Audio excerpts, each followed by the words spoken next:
The sun was setting. It cast long shadows on the lake. I was fishing with my little brother Max. He was only 6. I was 10, the big brother, always supposed to watch out for him. We were having a contest to see who could catch the biggest fish. The air was warm and smelled like pine needles. Max was getting impatient. He hadn't caught anything all day. I told him to be patient. Sometimes I said, "You have to outsmart the fish." He giggled and swung his feet excitedly. Suddenly, my fishing rod bent over. The line went taut. This was it! This was the big one! I struggled to reel it in. Whoa, look at that, Max exclaimed, his eyes wide with amazement. I was so focused on the fish, I barely even registered his words. The fish fought hard. It pulled my line this way and that. I was so close to reeling it in. Then in a flash, the line snapped. The fish was gone. "No!" I shouted, frustrated. I slumped back, defeated. It felt like hours of work had just vanished. It's okay, Max said, patting my arm consolingly. We can try again tomorrow.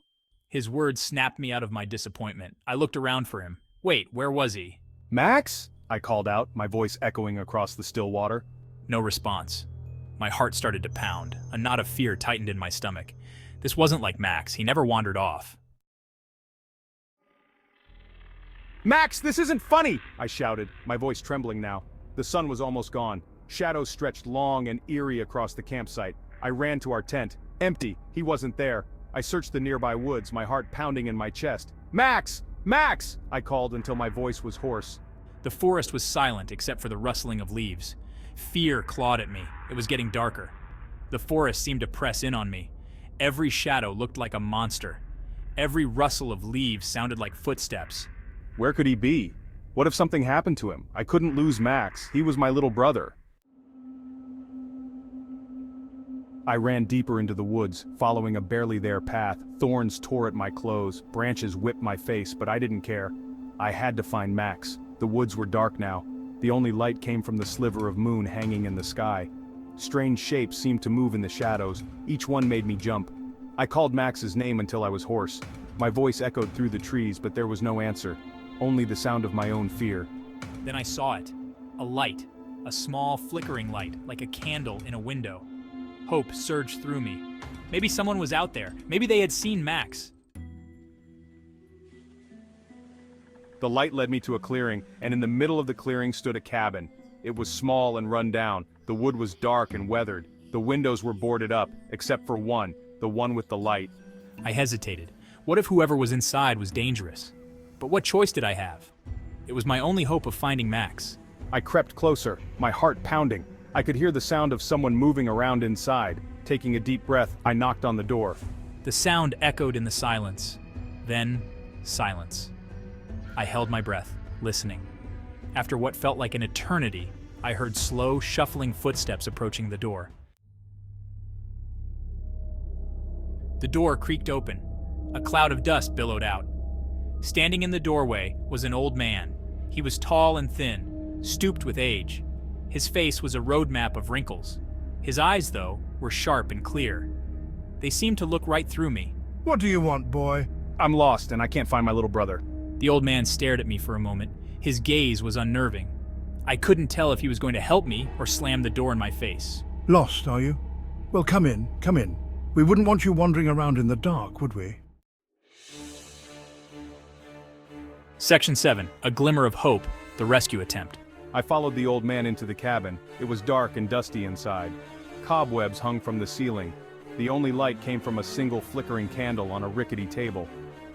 "Have you seen a little boy?" I asked, my voice trembling. "He's about this tall, with blonde hair and blue eyes." The old man didn't answer. He just stared at me with those unnerving eyes. It was then that I noticed something strange. There was a picture on the wall behind him. It was a picture of a little boy who looked exactly like Max. "Who's that?" I whispered, pointing to the picture. The old man turned slowly. He looked at the picture, then back at me. "Why, that's my grandson," he said, his voice soft. "He's been missing for quite some time now." He pointed to a dark corner of the room. "Isn't that right, son?" Section 8. Back to the campsite. Where's my brother? The old man led me back to my campsite, his lantern cutting through the darkness. My heart pounded with a mix of fear and hope. Had Max really been here? Was he safe? We reached the edge of the woods. The campsite was empty. Our tent, the picnic basket, everything was just as we left it. except Max was nowhere to be found. He was here, I insisted, my voice shaking. I saw him in your cabin in the shadows. The old man just shook his head sadly. You're mistaken, son. My grandson's been gone for years. You need to go home now. Your parents will be worried sick. He turned and disappeared back into the woods, leaving me standing alone in the darkness. The lantern's light flickered out, plunging me into absolute blackness. Section 9, the unsettling truth. Did it really happen? I ran back to the campsite, desperate to find some sign of Max, but there was nothing. Had I imagined the whole thing? Had the stress and fear played tricks on my mind? My parents found me huddled by the lake, crying hysterically. I told them about Max, about the old man, about the cabin in the woods, but they didn't believe me. They searched for Max all night and for days after that, but he was gone, vanished without a trace. The police questioned me for hours. They thought I had something to do with Max's disappearance, but I didn't. I would never hurt Max. I loved him. Section 10, the chilling question, was that really him? Years have passed. The memory of that night still haunts me. I can still see the old man's face, hear his raspy voice, and I can still see the picture of the boy in the cabin, the boy who looked exactly like Max. Sometimes, I wonder if I really did see Max that night. If maybe, just maybe, he's still out there somewhere. But then I push the thought away. It's too painful to think about. The truth is, I don't know what happened to Max. I may never know. And that's the scariest part of all.